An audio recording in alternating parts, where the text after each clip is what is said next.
Good morning students. आज हम unit first का लेक्चर नंबर 8 डिलीवर करने जा रहे हैं आपके सामने। लेक्चर नंबर 8 में आज हम एक्सरसाइज 1.2 के क्वेश्चंस डिस्कस करेंगे। सो आप प्लीज़ ध्यान से देखें। पहला क्वेश्चन नंबर फर्स्ट, यदि a equal to 1 2 3 4, A set है जिसमें कितने एलिमेंट हैं? 4 एलिमेंट हैं, 1 2 3 और 4।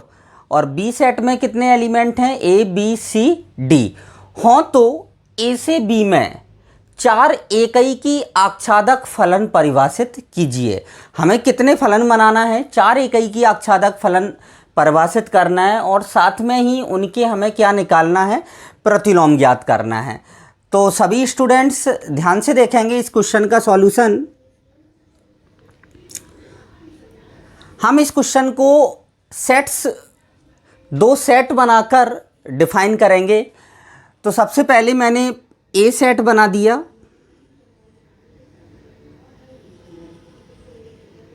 सेट ए, और ये सेट बी।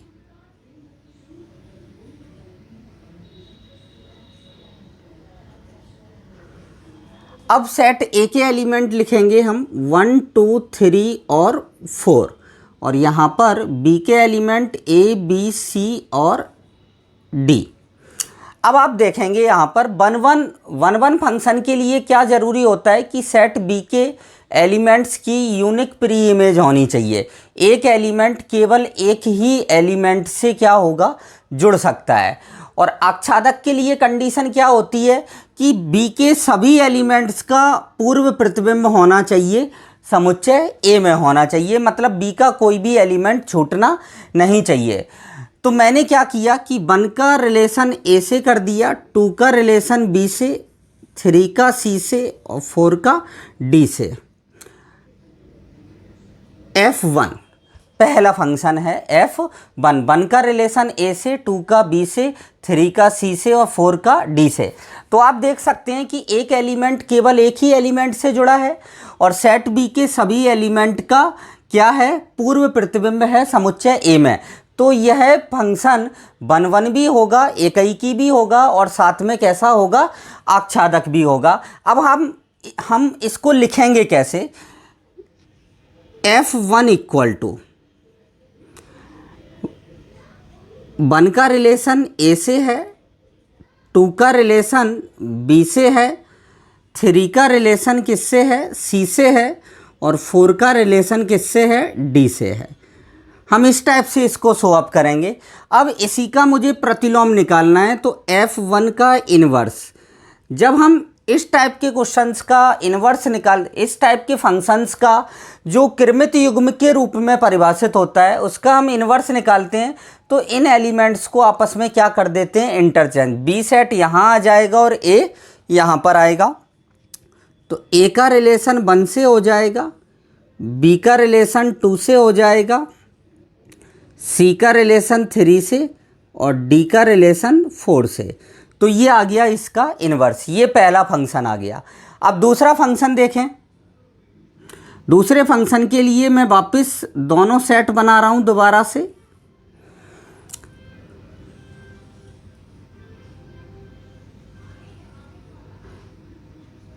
ए और ये है सेट बी। यहां पर 1 2 3 4, ये ए बी सी डी। हमने अभी 1 का रिलेशन किससे किया था? ए से। तो 1 का रिलेशन हम ए से भी कर सकते हैं, 1 का हम बी से भी कर सकते हैं, 1 का सी से और 1 का डी से। मतलब अभी हमने इस फंक्शन में 1 का ए से किया था। अब मैं यहाँ पर 1 का रिलेशन किससे कर देता हूँ? बी से। और 2 का रिलेशन किससे कर दिया? ए से। 3 का रिलेशन सी से और 4 का रिलेशन डी से। ये भी कैसा फंक्शन होगा? 1-1-on-2 फंक्शन होगा, क्योंकि एक एलिमेंट का एक ही एलिमेंट से रिलेशन है और सेट बी के सभी एलिमेंट्स का क्या है? ए में प्री इमेज है। तो ये भी कैसा फंक्शन होगा? 1-1-on-2। दो फंक्शन मैं बनाऊंगा और दो फंक्शन आप सेल्फ खुद बनाएंगे। 1 का रिलेशन सी से कर दें, 2 का रिलेशन बी से कर दें, 3 का रिलेशन ए से कर दें, 4 का डी से। मतलब रिलेशंस को आपको केवल और केवल चेंज करना है। केवल ये याद रखना है किसी भी एलिमेंट्स के किसी दो एलिमेंट से रिलेशन ना हो। तो यहाँ पर ये भी फंक्शन कैसा होगा, 1 1 on 2 होगा। अब F2, आप F2 कैसे डिफाइन करेंगे कि 1 का रिलेशन किससे है, B से है, 2 का रिलेशन किससे है, A से है, 3 का रिलेशन C से है और 4 का रिलेशन किससे है, D से है। अब आप इसका इन्वर्स निकालेंगे, F2 का इन्वर्स क्या आ जाएगा, B का 1 से, A का 2 से, C का 3 से और D का 4 से। ये आ गया इसका इन्वर्स। तो इस टाइप से हम मतलब कह सकते हैं कि टोटल अगर आपको 1 1 on 2 फंक्शन बताने हो तो 1 के लिए कितने एलिमेंट हैं, 4 एलिमेंट, ठीक है ना। फिर 1 के लिए 4 एलिमेंट हैं मतलब 4। 2 के लिए कितने रह जाएंगे, 3 एलिमेंट, 4 × 3। 3 के लिए कितने रह जाएंगे, 2। मतलब total number of 1 1 on 2 functions की संख्या कितनी हो जाएगी इसमें। 1 के लिए कितने तरीके हैं जोड़ने के लिए, 4। फिर 2 के लिए कितने रह जाएंगे, 3।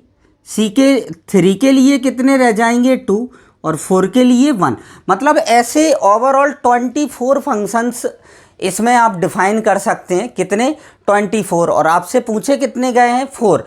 तो आपके आंसर की में आंसर कोई दूसरा भी हो सकता है और ये भी आंसर हैं और वो भी आंसर हैं, क्योंकि 24 फंक्शन बनेंगे। कितने फंक्शन बनेंगे, 24 फंक्शन बनेंगे। सो आप इसी प्रकार से आपको 2 फंक्शन आपको सेल्फ बनाने हैं। सो ध्यान रखना है, ये भी याद रखना है कि टोटल नंबर ऑफ 1 1 फंक्शन कितने होंगे, 24 होंगे। Total number of 1 1 on 2 function A से बी में कितने होंगे, 24। सो आप इसको नोट करें, फिर next second number question discuss करते हैं। अभी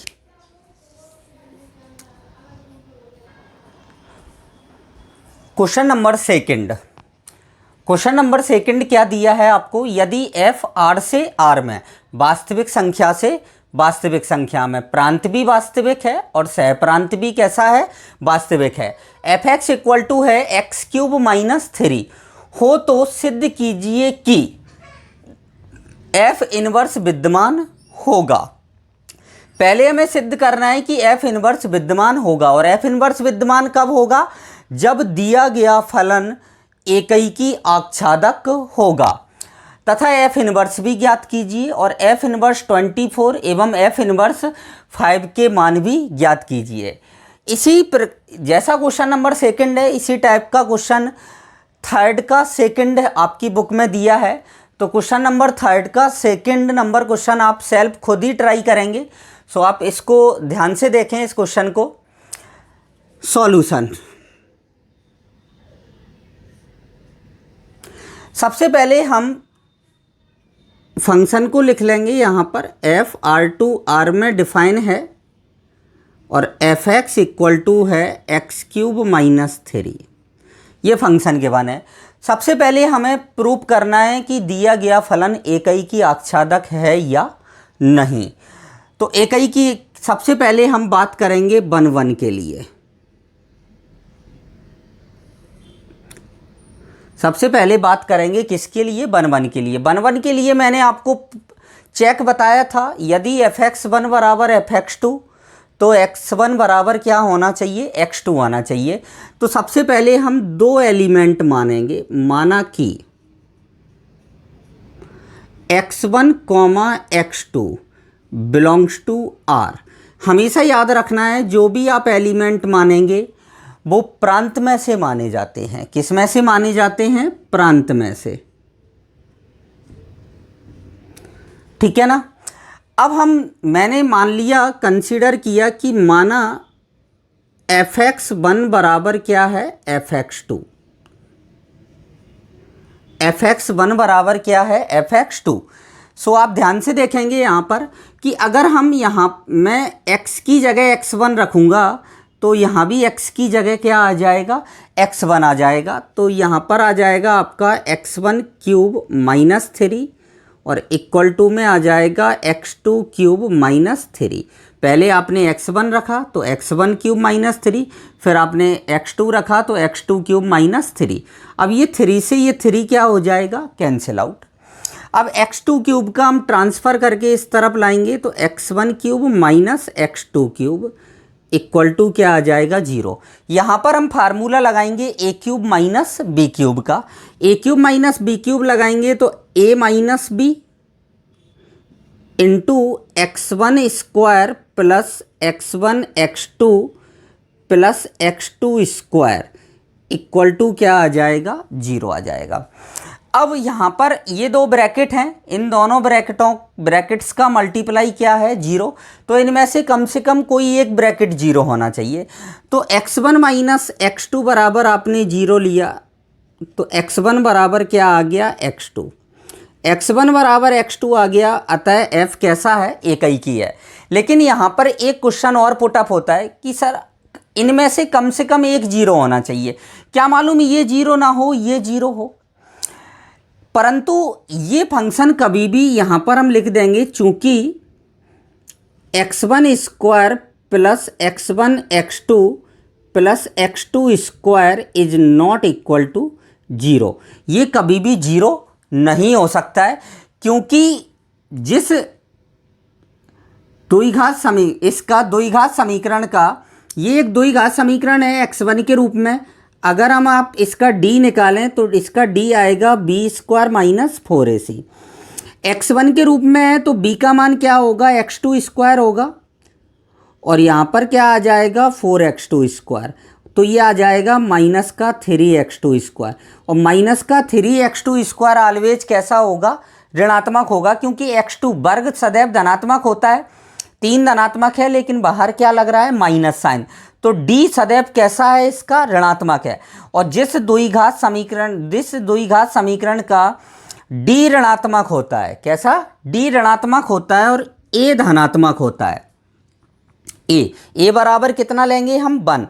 जिस द्विघात समीकरण का d ऋणात्मक हो और a धनात्मक हो, वो द्विघात समीकरण सदैव धनात्मक होता है, कभी भी 0 नहीं हो सकता है। ये बात आपको याद रखना है।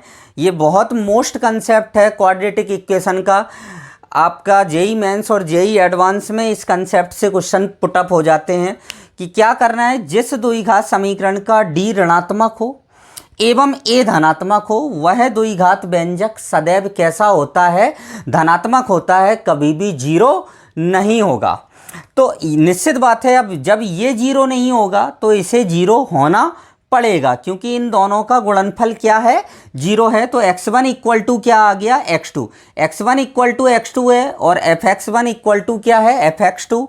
तो अतः f कैसा है, 1 है। f कैसा फंक्शन है, 1। अब हम बात करेंगे ऑन टू की। ऑन टू के लिए बात करेंगे तो मैंने आपको बताया था ऑन टू के लिए क्या आवश्यक होता है कि रेंज इक्वल टू कोडोमेन होना चाहिए। रेंज इक्वल टू क्या होना चाहिए, कोडोमेन। कोडोमेन आपको दी है वास्तविक संख्या, सहप्रांत क्या दिया है, वास्तविक दिया है। तो हमें अब इसका परिसर निकालना है। तो मैंने जब आपको इनवर्स फंक्शन पढ़ाया था तब मैंने बताया था कि इनवर्स फंक्शन का जो प्रांत होता है वो मूल फंक्शन का क्या होता है, परिसर होता है। तो सबसे पहले हम इसका प्रतिलोम निकालेंगे और प्रतिलोम हमें ज्ञात भी करना है। तो हमारे 2 क्वेश्चन एक साथ सॉल्व हो जाएंगे। तो सबसे पहले मैंने y इक्वल टू इसको ले लिया x³ माइनस 3। अब जब दिया गया फंक्शन किसके पदों में व्यक्त है, x के, मुझे इसको किसके पदों में व्यक्त करना है, y के पदों में। तो x की घात 3 बराबर क्या आ जाएगा, y प्लस 3 आ जाएगा। तो x बराबर क्या आ जाएगा, y प्लस 3 की पावर कितना आ जाएगा, 1/3। तो अब आप यहाँ पर देखें कि 1/3 पावर है तो y बिलोंग्स टू r हो सकता है। बाई बाई मतलब अंदर की संख्या ऋणात्मक भी हो सकती है और धनात्मक भी हो सकती है, क्योंकि घात कितनी है, 1/3 है। और 1/3 के केस में ऋणात्मक मतलब ऋणात्मक संख्या की पावर 1/3 हो सकता है। परंतु अगर यहाँ पर 1/2 होता, रूट होता तो ये संख्या कभी भी ऋणात्मक नहीं हो पाती, क्योंकि फिर निश्चित बात है कि बाई का जो मान होता वो सदैव -3 से बड़ा या बराबर होता। ये याद रखना है आपको। अगर यहाँ 1/3 की जगह 1/2 होता तो यहाँ ये संख्या ऋणात्मक बाई +3 ऋणात्मक नहीं हो सकता था। तो निश्चित बात है by greater than equal to क्या होता, -3 होता। बाई +3 सदैव 0 या 0 से बड़ा होना चाहिए। लेकिन परंतु अब इसमें पावर कितना है, 1/3 है। जब पावर 1/3 है तो अंदर बाई +3 ऋणात्मक भी हो सकता है और धनात्मक भी हो सकता है। तो हम लिख सकते हैं यहाँ पर कि बाई बिलोंग्स टू क्या होगा, आर। बाई बिलोंग्स टू क्या होगा, आर होगा। तो निश्चित बात है बाई के मानों को ही हम क्या कहते हैं, परिसर। तो बाई बिलोंग्स टू आर है और सहप्रांत भी क्या है, आर है। तो परिसर बराबर क्या आ गया, सहप्रांत। परिसर बराबर क्या आ गया, सहप्रांत आ गया। अतः एफ कैसा है, ऑन टू है। अब इसका प्रतिलोम लिखना है हमें। प्रतिलोम फलन कैसे लिखेंगे, मैंने आपको प्रतिलोम फलन की डेफिनेशन में बताया था कि x को तो हम प्रतिस्थापित कर देते हैं f इनवर्स x से और y को प्रतिस्थापित कर देते हैं x से। मतलब x +3 की पावर कितना आ जाएगा, 1/3। आपका क्वेश्चन यहाँ तक पूर्ण हो गया। अब आपको वैल्यू निकालना है f इनवर्स 24 की और f इनवर्स 5 की वैल्यू निकालना है। सो आप ध्यान से देखें कि f इनवर्स 24 की वैल्यू आप इसको नोट कर लें।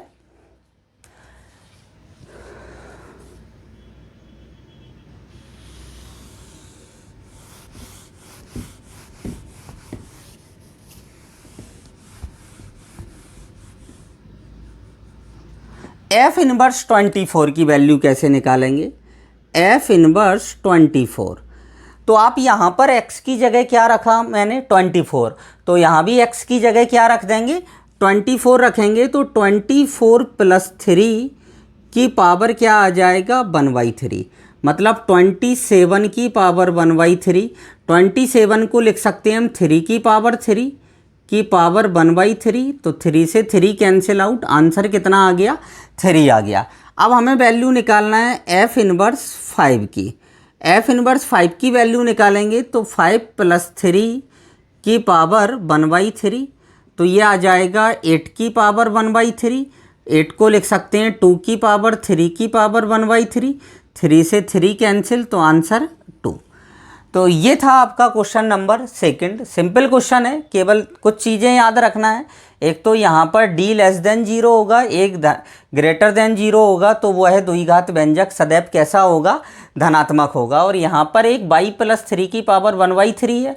अब चूंकि पावर 1/3 है तो अंदर वाला भाग ऋणात्मक भी हो सकता है और धनात्मक भी हो सकता है। मतलब बाई कोई भी वैल्यू ले सकता है। तो बाई बिलोंग्स टू क्या हो जाएगा, R. By belongs to R है तो परिसर क्या हो गया, वास्तविक संख्याएं हो गया। सो परिसर इक्वल टू क्या हो जाएगा, सहप्रांत। अतः एफ कैसा है, ऑन टू है। सो आप इसको आप नोट करें। देन क्वेश्चन नंबर 3 डिस्कस करते हैं।